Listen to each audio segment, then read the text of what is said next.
Hi everyone, welcome to another video. Today we are going to be making tags with the Christmas Cocoa stamp set. Now here's a look at all the supplies that I used today, so if you have any questions you can come back here and look at this list. So here's a look at the stamp set I'm going to be using today. This is called Christmas Cocoa. It is a larger stamp set. It's one of the 6x8 stamp sets, and it is filled with tons of different images to create these cute little coffee cups for all your cards. But today I'm actually going to make some tags with them. So I'm starting off with the mixed rectangle die set from Tonic. This has both scalloped and regular rectangles. There's no stitching on these. So I'm going to go ahead and first cut a rectangle, a smaller size rectangle from white cardstock. I'm cutting 4. And then from craft paper, I'm going to cut the next size up in the scalloped rectangle from craft cardstock. Then I'm going to start my stamping now that I've got my die cutting out of the way. Now I'm going to go ahead and make 4 tags, so I'm stamping 2 of each one of these cups. You've got this shorter round cup, and I'll go ahead and stamp 2 of those, and I'm using scrap paper here, nothing spectacular, just plain white cardstock. And then you also have this skinnier, tall, more traditional coffee cup, if you will. I'm going to stamp 2 of those. I am using black dyeing for this. And I'm using waterproof black dyeing for this. I'll be using some distress inks to color these in later, so I went ahead and went with a waterproof ink. Now comes all the little accessories. This is what really makes these little cups so adorable. So you've got these little candy cane tops that you can stick in the cups. I'm going to stamp 3, 4-ish of each one of those. Then you've got some whipped cream top right there. I'll stamp 2 of those. 2 of the marshmallow tops. And then you have just one plain little marshmallow. I'll stamp a few of those as well. I'm going to go ahead and stamp a few of these hearts. I didn't end up using all of these, but I just stamped them out to have them on hand. You also have that little cookie there, and I stamped a few of those. Now, like I said before, I'm going to be coloring up all of my images with distress inks, and I did fussy cut these by hand. Now, I personally, when I'm coloring with distress inks, I do fussy cut by hand so I can get right around that black border.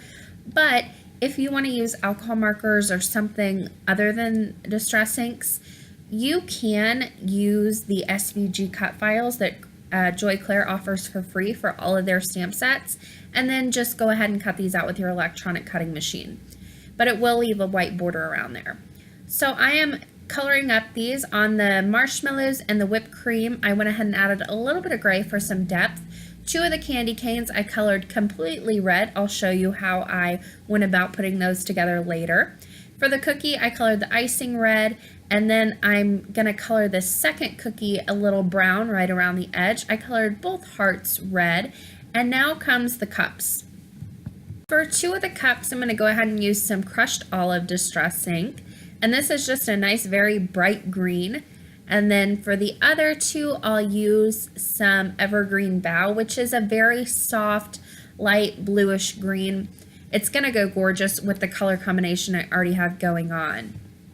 Now for these particular images, I am really loading up on the distress ink here, so you can see I'm using a scrap piece of paper to hold on to my images once I get to a certain point. That's going to ensure I don't get any fingerprints. You'll see I did get one later on when I didn't wash my hands, and I really had a lot of distress ink going on my fingers. You'll see how I fixed that though. So with all of my fussy cut images, I am going to go around the cut edges with a black marker. I'm using an alcohol marker. It's going to bleed into the paper a little bit, but these are such thick lines it really didn't make a difference. But you can use a water-based marker if you don't want that bleeding. So once I had that done, it was time to start putting together some of these images. So I cut apart the candy cane and attached the red parts over the stripes on the white candy canes. I cut out the red icing on the cookie and attached it over the brown cookie I colored in. And now for these little cups, I'm going to go ahead and start inserting the tops into them.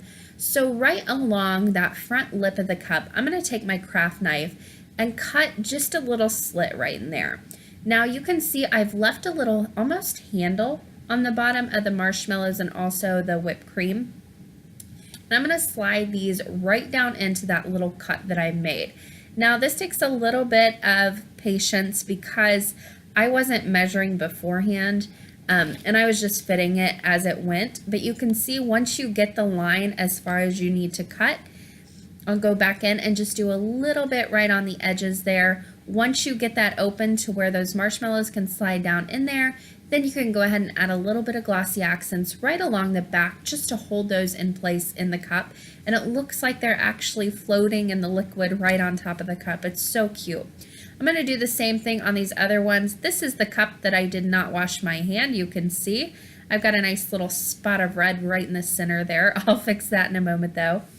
But before I move on to the other cup, I am going to start securing these. I went ahead and put my marshmallows in that green cup, and then this whipped cream in the second one, and I'm putting glossy accents on the back. You can use whatever liquid glue you have on hand just to hold everything in place. So to cover up my little red mark, I went ahead and grabbed a heart, added a little fun foam to the back of it, and popped that up right in the center to cover up that red fingerprint, essentially.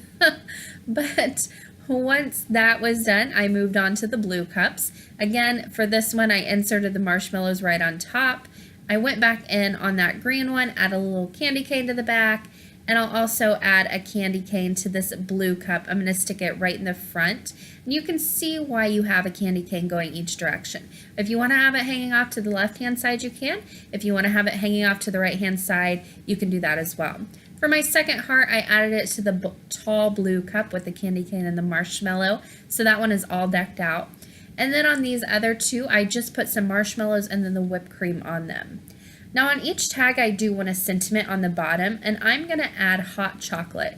These are going to be little tags for hot chocolate gifts. That's why I use this sentiment.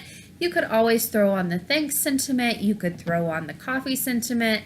You could go in and add a happy birthday sentiment if you wanted to. It really is up to you, or Merry Christmas, whatever you want on the bottom of these. Now, in order to get this stamping done a little bit more quickly, I'm going to be using my Misty. So I have to position my stamp once. I can ink it up, and this is a pretty thick text, so I'm going to double stamp it. I'm using some black dye ink, and I'm going to go ahead and stamp that right on the bottom of that white rectangle that I die cut earlier. That's going to be the base of my tag. So once I had that stamped down, you can see it's stamped pretty well. I want it a little bit richer because those cups are so bold. I want the sentiment to be nice and bold. So I did double stamp that, another reason I used my Misty, but you can see here, all I have to do to stamp another sentiment, pop out that first tag that I stamped, grab my next one, place it right in the bottom right hand corner, and I know that my sentiment is going to stamp exactly where I stamped my first one. It's that easy. So I'll do the same thing on these other three tags that I did on the first one.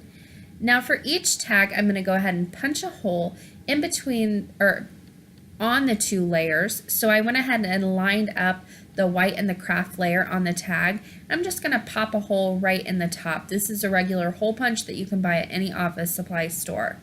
Now I'm not going to secure the white to the craft panel. I want these to kind of flow freely from one another, and also that's going to give you a nice place to write to and from if you want to write like a recipe on there, if you're attaching these to maybe a homemade coffee syrup or something like that, you can always write the recipe on there if you want to. Now I'm using baker's twine to attach these tags. This is actually from the Target dollar spot. This is red and white. They've got all different colors.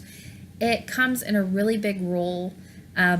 It's just nice and cheap, and it works really well, and you get a lot for just $1. Now I went ahead and cut some strands of this, and I'm going to go ahead and pop these on each one of the tags. So whenever I attach my baker's twine to the top of my tags, I'm going to show you how I do this. I take the first two ends, I hold them together and put them through the hole on the top of the tag. That's going to create a little loop on the bottom that I bring the two ends back through, and it secures it. But if I ever want to go back and take these off, I can do that. It's not completely secure, or I'm going to have to cut it and ruin a bunch of baker's twine. Now all that was left to do was to pop these cups onto the tags themselves. I'm going to use some dimensional adhesive here just to give it a nice kind of shadow behind it and a little bit more interest to these very simple cards. Now on the cups where I didn't add the candy canes and I didn't add the little hearts, I kept them very simple. I'm going to add a few little things around the bottom. So my cup with the marshmallows, I have a few of those single marshmallows that I'm going to pop on the right hand side. Now I cut quite a few of these. I'll only use 2 in the long run, but just those on the right hand side really helps add a little bit more interest. Then on the cup with the whipped cream, I'm actually going to add the little cookie that I colored in with the red icing. And this stamp set does have little images in there that you can stamp to decorate the cookie. I left mine plain because I was coloring with Distress inks, but keep that in mind. And then for this last one, I'll go ahead and pop on that blue cup with the little candy cane and marshmallows, and these tags are completely done. It's that simple and easy to make these. Oh, I did use those 2 little marshmallows and attach those to the blue cup as well, just so they didn't go to waste. But once those were on, I did attach those with glossy accents and dimensional adhesive. These were done. Here's a closer look at these cards. You can see I've got the blue cups. Both are very similar, but also very different. And then I've got my 2 green cups that are very similar to the blue ones, but again, they're a little bit different as well. Now you have this space on the back and also on the underside here that you can write to and from. Stamp your to and from. You can stamp your shop's logo if you want to go that way, write a recipe on there. It's just a lot of unused space that you can fill in with whatever you need to. And I love having the option to add all those little details that really make these tags shine. And you can customize each one and make each one a little bit different, but again, use the same techniques to make them. Now that does it for this video. Thank you so much for watching. Don't forget to subscribe to this channel, and happy crafting.